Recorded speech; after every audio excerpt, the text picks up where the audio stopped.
Coming to you from the brilliant minds of Hipster at Home, you're listening to We Should Start a Band, a podcast about the trials and tribulations of being suitably hipster.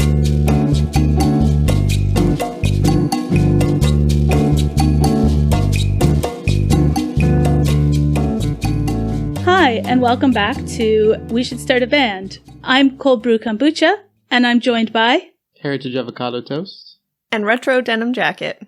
Today, we're going to be getting into board games and game night. But before we roll the dice on that, we tried the coconut whipping cream. Oh, finally. And we could not really get it to whip. Oh, no. So we will be finding a new way to use the coconut whipping cream. It tastes delicious. We just can't get it to whip. So, gonna look into that. There you go. But otherwise, let's get into board games. Well, I guess the first thing is why we're talking about board games or game night. It's central to every friendship. Yes. It's a bonding moment.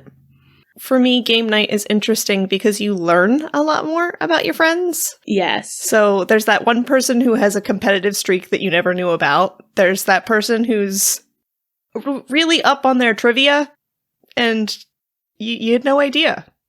It also highlights the sort of strengths and weaknesses between your friends. Not in a, battle-ready kind of way. For instance, I am terrible at Scrabble, but then some of my friends are very good at spelling.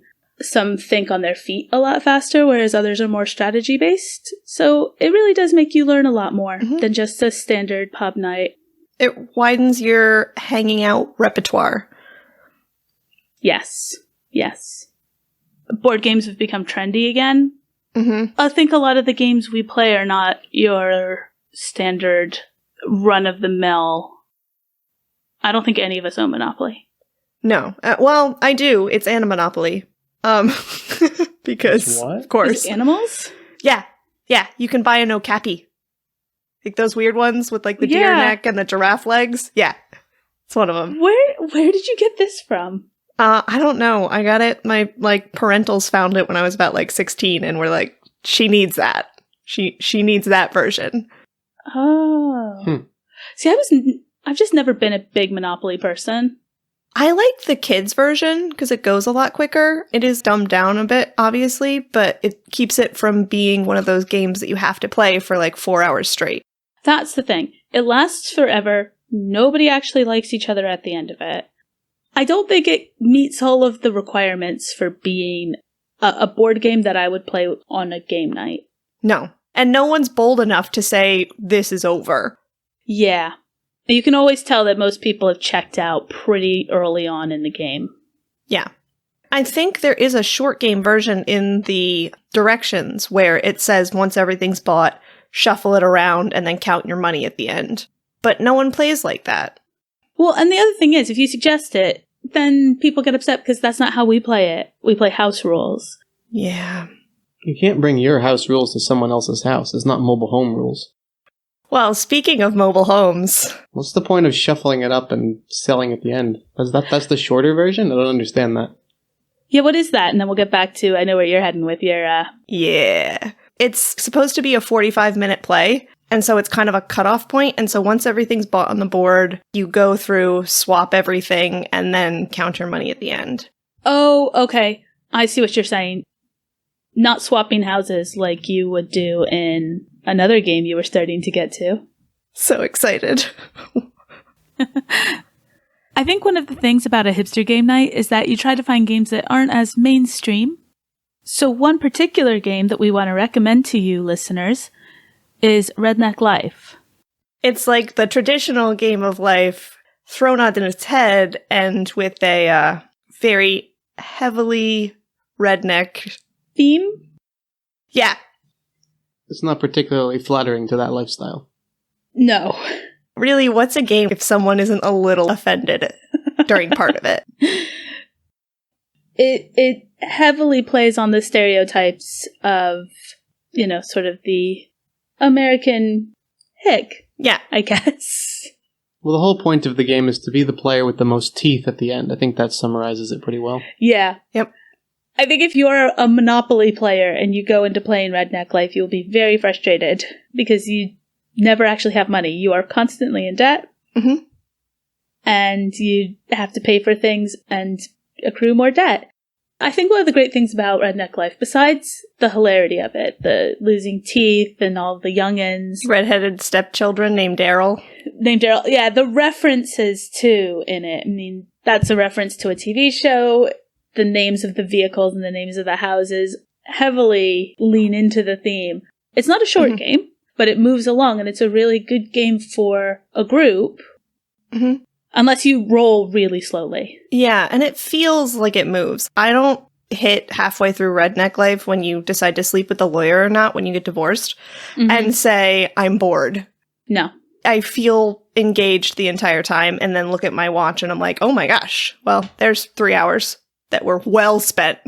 Yep, exactly. And we've actually managed to play it with friends via Zoom. That's fantastic. It was their suggestion. So it hadn't occurred to us that this is a possibility. They've got a copy and we've got our copy. And so we both set it up on either end and just made sure that nobody used the same cars or the same houses and played it that way. And it was really fun. Made a good long distance game. Yeah. That says a lot. If you can, first of all, like a game enough to convert it to a Zoom game, but also can play it over Zoom, like especially now, that's the indication of a good game. Exactly. We actually like to have game nights with our friends, but it became even more important during lockdown. Mm-hmm. And it would be really nice to have it be something that we could carry on even after, especially with our family living overseas. Maybe we found a way to do more game night type stuff when we can't be there. Unfortunately, so many board games do not lend themselves to that, which we did find. But one board game that does is Trivial Pursuit, as long as you have enough people who have the cards. Which I feel like is a pretty standard, I mean, I could be wrong, but I feel like everyone has an old school version of Trivial Pursuit. Yeah. Or some weird version. Now, I do have to ask the opinion of you two. Your opinions on the sort of specialty editions or collector's editions of Trivial Pursuit. It's like the Star Wars Trivial Pursuit, Disney Trivial Pursuit. How do you feel about those? Well, the original Star Wars is fine. I don't like any of the others, though. There's no prequels. Do they put them into the Trivial Pursuit? Well, actually, we had a Trivial Pursuit prior to the prequels coming out. Yeah. What, the Star Wars edition? Yeah. Yeah, it was just episode 4, 5, 6. Yeah. Uh-huh. Well, that makes sense. I mean, they're the best anyways. Mm-hmm. It's not a debatable topic on that. But I'm kind of torn on that because as much as I like themed trivia, one of the things that I like about Trivial Pursuit is the fact that the categories are different and that it's a real grab bag of trivia. Yeah. I prefer the dedicated theme. Really? Okay. I feel like sometimes, though, it's hard to find, like, I'm assuming there's a Harry Potter one that exists out there. I've never looked for it. I'm pretty sure there is. There has to be. Harry Pursuit. But if you have a group of people and one person hasn't read the books or seen the movies, you're kind of fluffed. Yeah. And we had the Disney edition, along with the, I don't remember if we had Genus or Master, but either way, we had one of the originals, and then we had the Disney one. That was generally okay because it mixed in Disney as well as general trivia. Mm. It was nice growing up because it had a kid's box and an adult's box. Oh, that's nice. You know what had both a kid and an adult version that's a solid game, but definitely one you have to play in person is Cranium. The only downside to Cranium is that we had to replace the Play-Doh in ours because it dried out. Yeah. Did you say there's a kid's version of Cranium? There is. It's really cute. It didn't strike me as a particularly adult-focused game to begin with. No. It comes with Play-Doh. Yeah, it does. It does. I mean, anything that's Play-Doh. It's just some of the questions are a little bit easier. It's not focused on big brain stuff. Oh, okay. You know, what's an animal that has black and white stripes? And your 5-year-old can say a zebra. That's true, actually. Thinking about some of the questions on Cranium probably would be a bit above a kid. I always forget about Cranium, though, because the Play-Doh dries out. But also, I think it's one of those things where so many people shy away from things like Pictionary and charades. Mm-hmm. We used to play catchphrase all the time, which is when you pass around that disc and it has a name on it and you're supposed to talk about it and get the next person to guess it without saying the word. And like that just felt so much more accessible than something like Pictionary where a person feels like they need to be an artist or need to draw. Yeah. I think the best part about Pictionary or anything like that is it's clearly depicting what you're intending. Everyone else in the room is just a moron for not understanding. The problem is, usually the moron is also on your team. Yeah. Well, I prefer team games in general. I don't like solitary board games. It's better to be random teams, guys versus girls, anything that builds like a bit of a rivalry in the room. I guess Monopoly team doesn't work so well. No, probably not. Trivial Pursuit, though, because it can drag on for a very long time, is really good as a team game. Yeah. Yeah, individual Trivial Pursuit is painful, I find. Mm-hmm. Absolutely. Well, and I love some good trivia, but there are just certain things that I am not equipped to answer. Usually sports related. Yeah. And also, when you just can't think of that, you know it, but you can't think of it. So hopefully somebody else will. The only downside sometimes to a team one is that you can talk each other out of the correct answer. Done that. We're really good at that when we play with our friends. I've been told that when I'm wrong, I tend to get even more emphatic than when I know the answer. I know, I always second guess myself, even if I do know it. One of the things, too, is when you're playing with a group, and if the other group has it, but looks like they're starting to talk themselves out of it, and someone on your team is making a face, and you're like, stop making a face, because we don't want them to know that they had the right answer. Just let them talk themselves out of it until they say what their final answer is. Yeah. Gotta have a good poker face. Yep. Well, speaking of non-competitive, more in the line of teamwork, one of the games that we got over Christmas that we really like is Forbidden Sky, which is part of a trilogy of games. And what you do is you're actually playing against the game itself. Oh. So you're playing as a team with, I forget how many players you can play up to. It's like 2 to 6, I think. Yeah. Because there's only 6 heroes. You each get a hero card. Okay, yeah. And each person, like each character has their own strengths and weaknesses. And you basically have to, it's usually a storm coming in or something like that. I think the island is a flood coming in. Something. Some time-sensitive pressure to keep you moving. And as it goes, it like ramps up. But there's all of these different things that can happen to you. So for instance, for Forbidden Sky, you can get electrocuted or you can get blown off the platform. You're basically trying to build your escape. Ah. And what's really cool about it is that it's not just a card game and like a board game because you're building the board as you go, but it's also got bits to it. So you build the circuit, and then once the circuit is built, if it actually is built correctly and works, then the little rocket thing starts to beep. Oh my gosh. And then makes little takeoff noises. And if not everybody is there, then you like accidentally leave someone behind. And then obviously you lose. I do have a deep love for games that require a bit of setup. Mm-hmm. Like the old school version of Mall Madness where you spend 10 minutes setting it up. Yes. But it's so much fun. It's so much fun. And then when the thing starts to beep, because there's now suddenly going to be a change in sales and everything, you've got to scurry around. Yes. There's a clearance at the department store. And it's great. Your money never runs out. You just run to the bank, You just throw go to your the credit bank. card in, and it just gives you money most of the time. And your shopping list of things you're supposed to get is completely ridiculous things that no one ever needs. I didn't know I needed a parrot from the pet store. Exactly. But apparently I did. Yeah, that was a good game. I do miss that game. And also Dead End Drive. Yes. I love 1313 Dead End Drive. It's like Mousetrap, but fun and for adults. Yes. Because yes, you are trying to kill people off. I haven't played that one. That one is really fun. The only problem is it's such an intricate setup that if somebody accidentally hits the board, and you used to be able to do this with Mousetrap as well, if you accidentally hit the board, you can set all the traps off, which is really annoying. But the idea was that you essentially set up all of these different ways of killing the other characters. I can't remember if one person's the murderer. No, so it's a little old lady that died is the setup for this. Right, and it's the last person alive gets her money or something. Yes. And there's a line of succession. Yes. You play as several players, and you're trying to kill off the players that are ahead of you so you can win the entirety of the inheritance. The line of succession changes, like it's random. Yeah. The cards with the faces are in a picture frame above the fireplace. And when the person who was there dies or whatever, the next one comes up. So once yours comes up, you want to try to stay alive. Mm-hmm. And you have to move around the house, but you want to try to stay away from the traps. And you have to try to stay alive until the detective makes it to the door. Yes. The way we used to play it as well was like a twist. And I don't know if this was an actual rule in the game or not, but if somebody tried to trigger a trap and it failed and it didn't kill your character, then you were fine.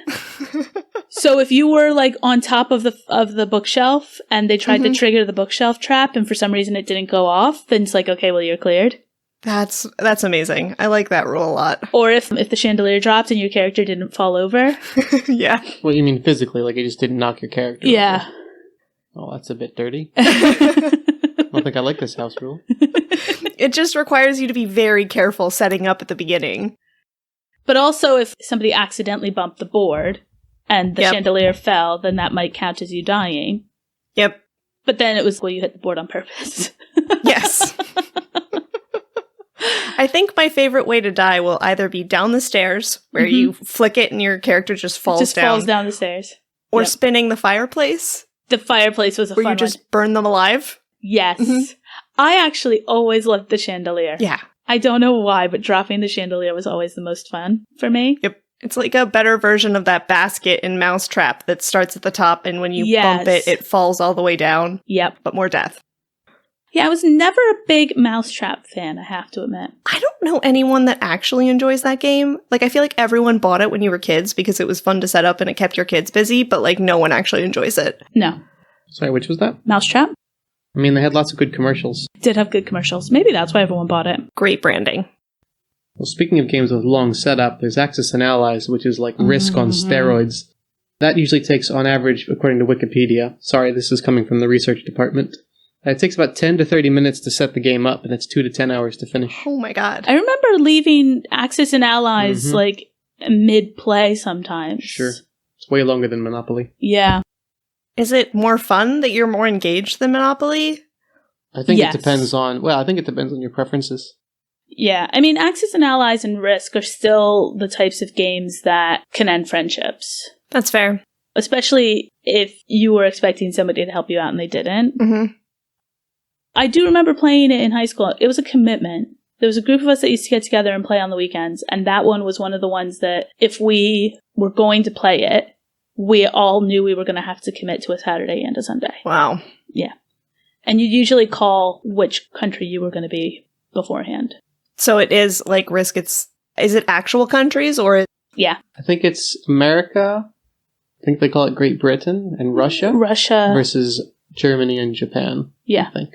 Because you didn't usually want to nations. be Russia. Because Russia was the hardest. Russia got a lot of decent benefits, but was an extremely difficult one to play because you were playing on two fronts.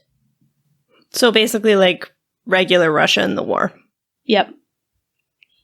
Another one we used to play back then was Settlers of Catan, which has definitely taken off again now that it's available online. I know people that still play the board game, and I know people who have like 4 expansion packs for it.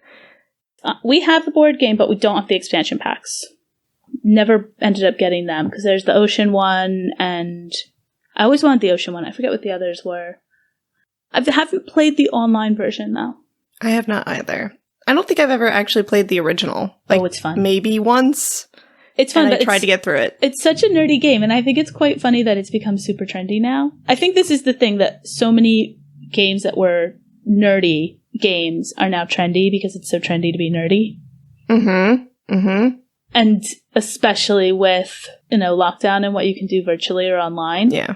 Has definitely highlighted a lot of those games. And no one's stuck playing only online poker anymore. It's like the game industry was like, you know what? It's going to be important that we're online. I do wish some more games were, though, because one of the things that I've really missed playing is things like Apples to Apples and Cards Against Humanity. And those games feel like they should be something you can do virtually, but they're really not. No. There's no good way. No. It's not like you can have everyone, like, WhatsApp in their answer to the person who's the judge, because they'll know who it came from. Yep. Those 2 games are, Cards Against Humanity, you know what you're doing going in. But Apples to Apples, you really got to read the room as far as how bad you can put stuff in for. Yeah. That's what I always liked about Apples to Apples, is that Cards Against Humanity, it's all inappropriate. Apples to Apples, you could play with somebody who isn't inappropriate or takes things very seriously. And that really changes the whole dynamic of the game. No, those people are no fun, though. Well, and some people don't tailor them to the crowd. That's the thing. You can have what you think is a really great combination, but sometimes you just have to take the loss because you didn't read the judge. Mm-hmm. Mm-hmm. It makes a big difference. It does. And I think that also, it's one of those things that you learn a lot more about your friends. Mm-hmm. I always liked the fact, too, that they had the write-in cards that came in the kit so that you could write in things that you felt were missing that should have been there. Which were always suitably horrible. Yeah. Apparently in Cards Against Humanity, I don't know whether it's the special edition or the regular one, there's actually an extra card in the lining of the box. Yeah, so I heard this, and I couldn't figure out which it was either, or if it was like an urban myth type of thing. I've seen it. It exists. You've seen it? Yeah, but I can't remember whether it was because whoever had it had both the expansion and the regular, so I can't remember which one it was in. I think it was the expansion, but it does, in fact, exist. What is the point of a card in the lining? It's a particularly offensive one. But yeah, I think it's something that we would have to mark the podcast as explicit if we were to say it. Absolutely. Oh. Well then. Mm-hmm. There goes that episode. And it's not anything you can do over Zoom or anything, but I've been playing a lot of drinking games for obvious reasons during quarantine with my family. And one of the best ones that I had never seen before, my little sister informed me about, was tic-tac-toe. And it's flip cup with tic-tac-toe. So you tape a board in the middle of a table with masking tape, mm-hmm. and then there's X's and O's on the bottoms of your glasses. And so you pour a little bit of whatever we were using, Trulies, so some basic stuff. And trying to censor that one. But so you do that and you drink, you flip it, and once it's upside down, you can put it on the board. Ah. So we've never played that, but we did it for my birthday a couple years ago. Battle shots. My goodness. I've seen different versions of online, but I don't see any point in buying it when it's a lot of fun to make. So we basically took a couple of old pizza boxes, spray painted them silver, or you could do gray, but we had silver spray paint. Made a grid on them, mm-hmm. and then cut out.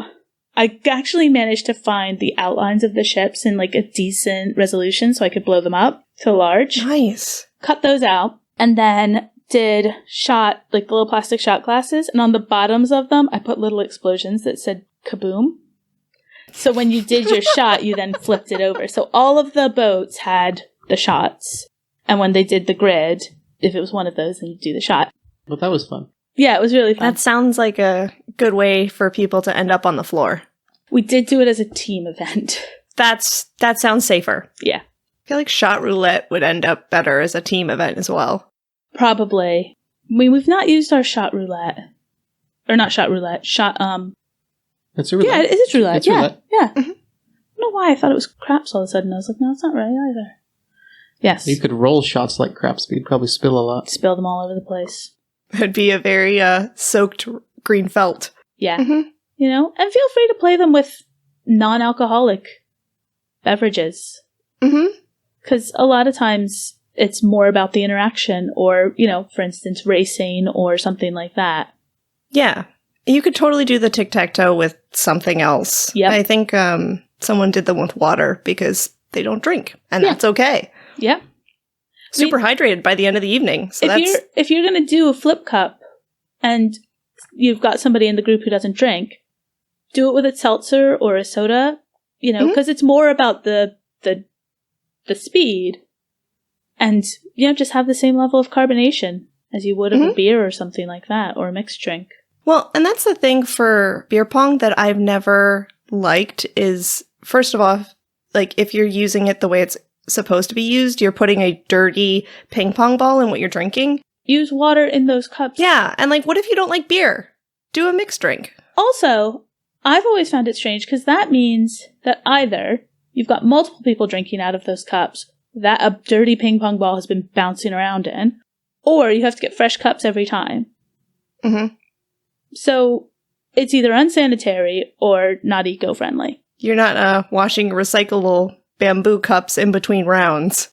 I seriously doubt that if you are okay with a dirty on-the-floor ping pong ball in your beer, then you're probably not washing recyclable cups.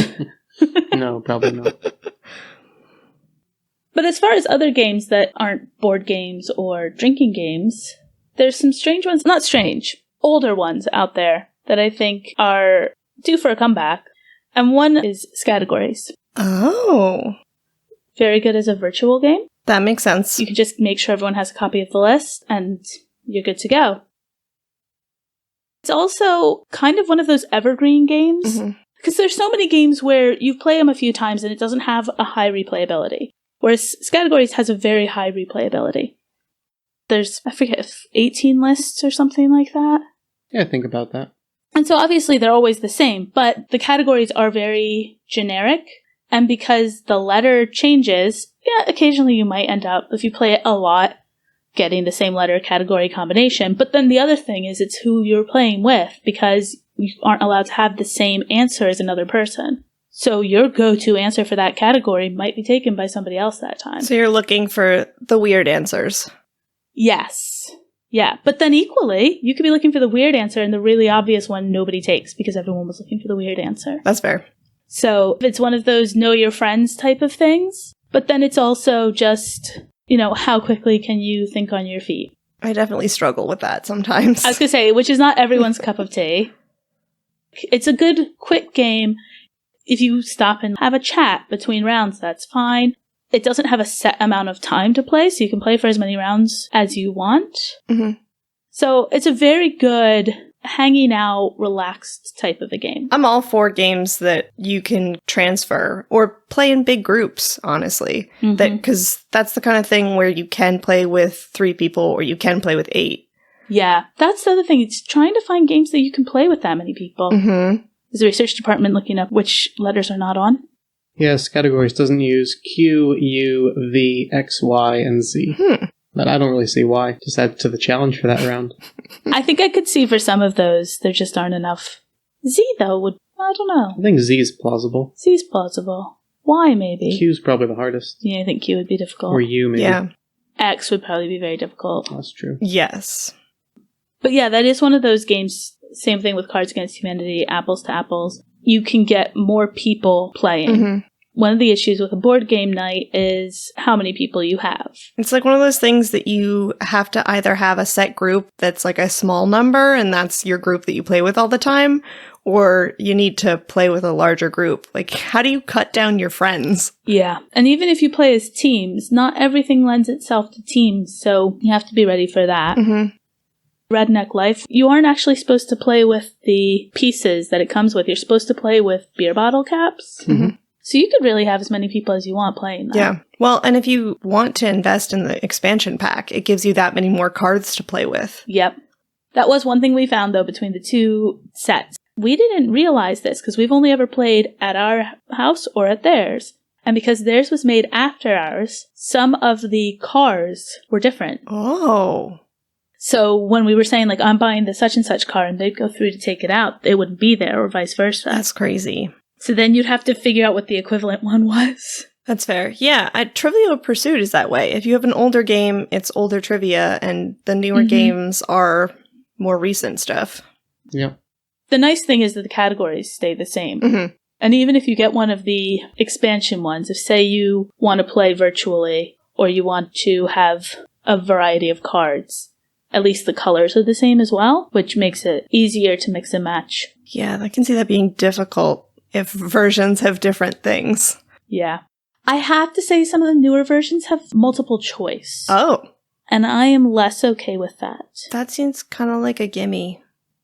Another one I don't understand. One of the versions we have, and it's just supposed to be basic trivia, it's not supposed to be anything in particular, but it has picture questions. Oh. So then you have to show this really tiny picture to the other person. I don't know why they decided to do that. That's a very strange thing. Yeah, that doesn't make much sense. Is it like a sketch of a tiger? You show it up and you're like, what kind of animal is this? Sort of. I remember one in particular was, what kind of note is this for music? Oh. Yeah. It'll be hard to ask questions without showing the image on stuff like that. Yeah, exactly. But the images are quite small, so even if you're right there next to somebody, it's like, what the heck's that supposed to be? You're like, yeah, just pass around the card with the answers on it. That seems like a good idea. One of the things about it is that you read the question off that card, but then there's other questions on that card that are going to go back in, and rotate back through, and you don't really want everyone to know what the other questions are. I mean, I guess at some point everyone will, because if you're reading the cards, you can read the others as well. But still, your memory would have to be impeccable. Well, story time. Yeah, but this is you rigging the deck. This isn't about proper memory. So, when I was in elementary school, one of my cousins and myself decided that we were tired of our parents constantly winning at Trivial Pursuit. And we were up in Vermont on holiday with the families. And so while the parents were asleep, and our bedroom that we were sharing it was a weirdly laid out house. So we were sort of down in the basement. So we knew they couldn't hear us. So we snuck the children's box of cards down and basically memorized a good chunk of them between the two of us. Mm-hmm. And set them all up at the front. Oh, no. And, I mean, we memorized quite a few. Our parents were actually quite impressed with how many we managed to memorize. Well, there you go. Once they figured out, they were trying to get further into the box. But basically, yeah, memorized a bunch of the questions, rigged the box up so that those would be the ones they'd pull for us. So the next night when we were playing, we kept getting them all right. And they started to catch on that we were getting them all right. Why they didn't think we were just very smart, I don't know. Obviously, we were very smart. Because we came up with this brilliant plan. Yeah, they ended up figuring it out and then reshuffling the cards. Wasn't this with Retro Denim's older jacket? No. It was actually on the other side of the family. Okay. Yes. They're not part of the hipster family then. Well, actually, this cousin is quite hipster. She works in film. Oh. Like nature documentaries type stuff. I wouldn't do anything in nature. Too many bugs. It's too hot. Too hot, too cold, too many insects. Mm-hmm. There's no roof. It's not worth it. I will put it out there. I am not a camping person. I like camping, but it needs to be a campground that has a flush toilet or something like that. I like when you have a house and then the woods next to the house. That's my limit on camping. Must have a roof. No tents. Not being eaten by a pack of wild dogs, thank you. Wow. All right. I do like a good cabin where it's got a decent amount of outdoors and you can kind of feel like you're out in nature, but you also have an indoor place to sleep. I also don't want to stay at any of those underwater hotels. I don't care how beautiful the fish and the sharks and the reefs are. That thing is going to collapse and I'm going to drown. It sounds dangerous. I don't think I'd be comfortable. See, I don't usually feel claustrophobic, but I kind of feel like I would there, if that makes sense. I would not be able to sleep. I bet the ocean's really loud too at night. Oh, probably is. One of those where you're like, oh, I'm out in the middle of nowhere. I bet it's going to be quiet and peaceful, but there's bugs and insects and owls and everything going on. Cicadas. I bet you the ocean's loud. I like cicadas. Worst. Yeah, I like them for a week or so, and then please, sweet merciful. See, I have issues if it's too quiet. I can't handle it. I was on a job. Dear Lord, it was so quiet where we were. The hotel was just so quiet. I had to download an app on my phone that sounded like a fan, just so that I had some sort of noise. I have been known, if it's too quiet, to find like a YouTube video or a Spotify playlist where it's like 5 hours of brown noise, because I strongly dislike white noise. Yeah, white noise sounds like something's broken to me. Yeah, I don't like the white noise type. No, it's got to be something. I like a fan, though. Mm-hmm.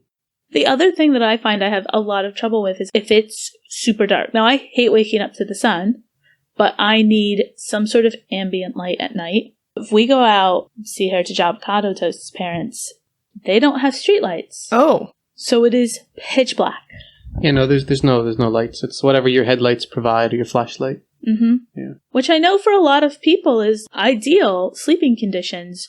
Quiet, so no traffic, no streetlights, but it's too quiet and too dark for me. I like the dark, but not the quiet. Yeah, I concur. I have a tendency to go to sleep really late at night, and as soon as there's a little bit of ambient light peeking through my window because the sun's starting to rise, I toss on a sleeping mask. I don't mind. I've been known to go to sleep as the sun is coming up, and it's never bothered me, though I don't like east-facing windows. Yep. That is direct sun in your eyes, especially when the hipster cats decide that the curtains need to be opened because it's morning. And so they open them up so that they can look out the window and still see us, which means that you get a big old shaft of sun right into your eyes. That sounds so nice of them to provide sunlight for you. I rigged a deck of cards once. For a game or for a magic trick? Yes, that's the sound of whiplash.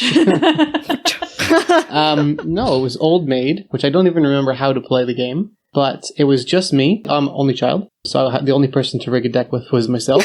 So it was me versus the adults. And I don't know, it was like 10 o'clock at night whenever we were asleep. I went into the bathroom, stacked the deck so that it would work in my favor. I guess Mom must have noticed the light on in the bathroom and came to check on me after a while. So I got busted. And she didn't even care. She's just like, go back to sleep. It's the middle of the night. As a tired parent, I think. Like, not even worth it. Just go to sleep. Because you know how you were trying to get rid of the old maid. Did you always do that thing where you purposely try to put that card up higher, if you have it, or whichever card you want them to take, as though somehow they're not going to notice that you've made that card stick up just a little bit more? And yet every child does it. At a certain point, I started to put it lower. Yeah. Because I'm that person. And I was just like, tap it just a little bit lower. The problem I always had with any of those games is that I cannot have my cards randomized. Yep. And everyone in the family knows this, so they know which one to pull. Mm-hmm. And it's very annoying. And no matter how hard I try, I can't do it. I cannot shuffle them. No. I just can't look at them and create order out of that chaos. My brain just doesn't work that way. They need to be paired up, otherwise I just can't handle it. Apparently, the loser of Old Maid is supposed to pay for the drinks. And yet it's usually a children's game. Yeah. Yep, nowadays. Well, I'm keeping that in mind when we play with the nieces and nephews. Is it the loser pays for the milk? Pay for the non-dairy milk. Wow. Damn, the research department. Oh, bicycle cards, yeah. I'm just finding the stories that the people want to know about. Well, in case you didn't know the official rules of Old Maid, now you know. Yeah. You have to buy the drinks. See, I always liked War over Go Fish or Old Maid. Mm-hmm. Or Gold Maid, as I was trying to say. Gold Maid. Yeah. Sounds like a professional wrestler. It does. Wouldn't it be like Gold Maiden, though? Or a cocktail. Ooh. That would make a delicious cocktail. With Goldschlager? Yeah, could. And Fireball? Do you need 2 cinnamons? Can't have too much cinnamon. Except the cinnamon challenge. Nope, don't do that. Don't do that. That's too much cinnamon. Don't do that. Or rub it on your face.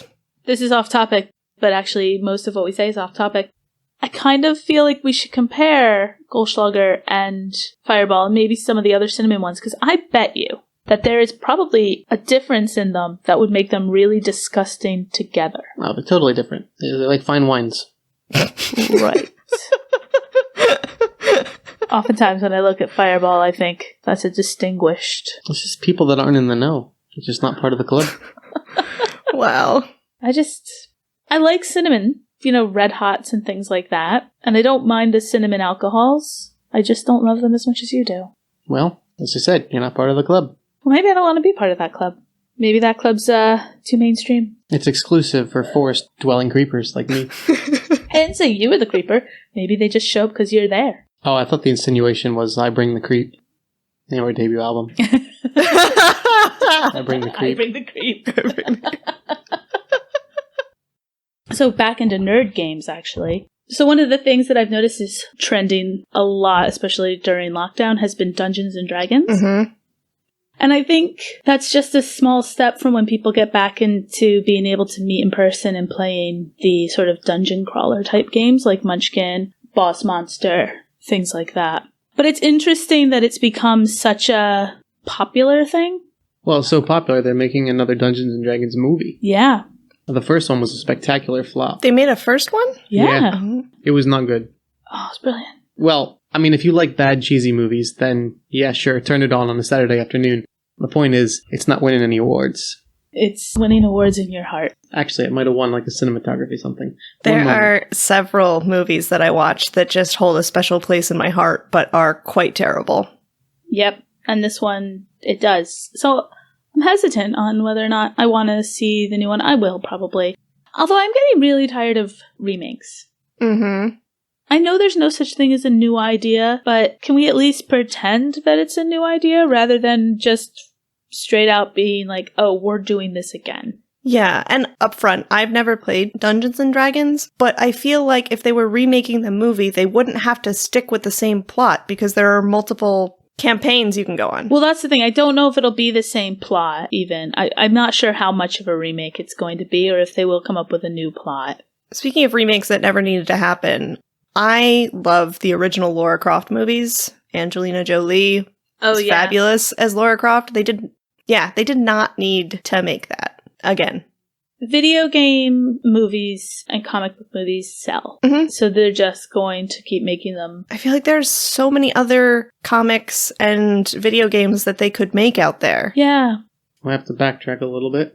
It didn't win any awards, but Dungeons & Dragons 2000 version was nominated for several, including Worst Picture, Worst Sense of Direction, Worst Supporting Actress, Most Intrusive Musical Score, Least Special... Least special effects. Most unfunny comic relief. And then Thora Birch was nominated for Best Supporting Young Actress. So there was one that was reasonable for them. I've never heard of a most intrusive music. That's like next level. Really terrible. That was at the... At the Razzies? Not... It was at the Stinkers Bad Movie Awards, apparently. Not the Razzies. Oh, so they weren't even getting nominated for Razzies? No. Aww. It didn't even qualify. It wasn't bad enough for the Razzies. Or it was too bad for the Razzies. Oh, apparently Stinkers Awards stopped in 2006 was the last time they issued them. Oh, that's too bad. Yeah. Those are some really great categories. Yeah. So there you are. Now, something that I am okay with them making remakes of, or special editions, is when they redo a board game, but for a movie or, for instance, historical time period. Yes. Such as it's English Heritage, Guess Who? I love Guess Who. It's such an underrated game. It really is. It's such a fantastic game. And then this, they did a historical people and characters version. Except that there's clearly 2 or 3 questions that take 80% and 90% away, no matter what you do. I mean, the one issue with doing major historical figures, or was it kings and queens, is that basically, are they male or female? Mm-hmm. Either eliminates no one or eliminates a lot of people. And did she die without her head? Yeah.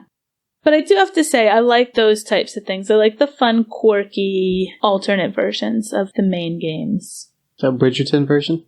I don't know if there's a Bridgerton version. It's a romance novel, so I can't imagine...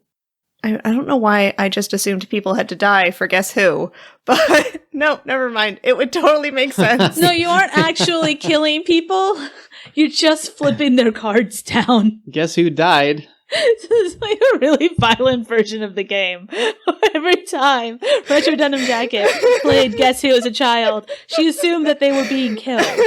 Are they wearing a hat? No, they're not. All right, then. Kill everyone with a hat. I swear I didn't play that way. I don't know. I don't even know. Oh, dear. Well, there's the children's version of Clue, or Cluedo for the British audience. Yes, Takes we place have in a that. pet shop. Yep. What? It's a little magnifying glass, and the cards are like that blue-pink text, so it's hidden, unless you look very closely with the naked eye. That's really extra. Who stole the tortoise? Oh, so no one died? No, you were just trying to figure out who stole the pet. It's for children. Oh, I do like Clue, though. Mm-hmm. That's a good one. Both the game and the film. I don't think I've seen the film. Oh, you have to see the film. But I love the game. So Cluedo Jr. looks like it might not take place in a pet shop. Yeah. The film is really good, and it's got various endings. What? Which was genius, because the way they did it was that you didn't know what ending you were going to get when you went into the theater. No way. Brilliant way to get people to go back, yeah. That's so cool. So the murderer wasn't always the same person. Cluedo Jr. appears to be a mystery about who killed Mr. Potato Head? That's got to be a new version. Or gender-neutral Potato Head nowadays? Yeah, it's no longer Mr. Potato Head. But what are you when you have feet for ears? But what are you when you have feet? Your hands are at the bottom of your body, and your head is your sneakers. Yes! Yeah. We had, like, so many different lip options, and I remember actually putting the lips on myself. Oh, yeah. And walking around with them. Yeah. Mm-hmm. Like those fake candies or whatever, where they just run around with the lips. Those wax vampire lips. Yeah. They're too small, though. Even for small children, it doesn't look right. Where's realism in our wax candies? In our wax candies? We had these bottles. They were wax bottles, and they had, like, liquid in them. I loved those. Orange flavored or green flavored. Like liquid candy. Yeah. Remember a blue one? Yeah. They also made an entire pack of Coca-Cola ones. And then you just bit off the wax top and pour the contents into your mouth. Yep. It's a weird concept for a product. Yeah. I do feel like interactive candies were such a big thing. Mm-hmm. Like the candies that you'd lick and dip. Oh. The little buttons that came on the strips of paper. Mm-hmm. You basically ate most of the paper. Yeah.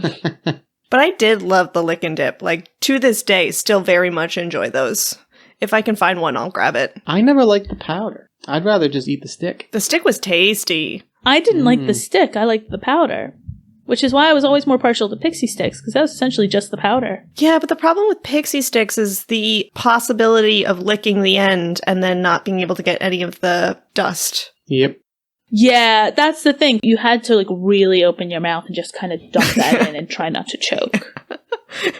The cinnamon challenge of sugar. Do they even still make pixie sticks? Because thinking about it, Probably. That doesn't sound safe. They have to. It's paper. Are we keeping all this content for this podcast or for a different one? I don't know. Let's just see where this goes. Yeah. I mean, we haven't discussed card games as in, like, bridge, hearts, spades. I like gin. Yeah, we know. I like both gins.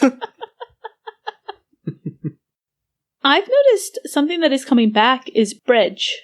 So I've seen a lot more bridge groups for sort of encouraging college students or fresh out of college or young adults to join bridge groups and learn bridge. There's been a lot more online bridge.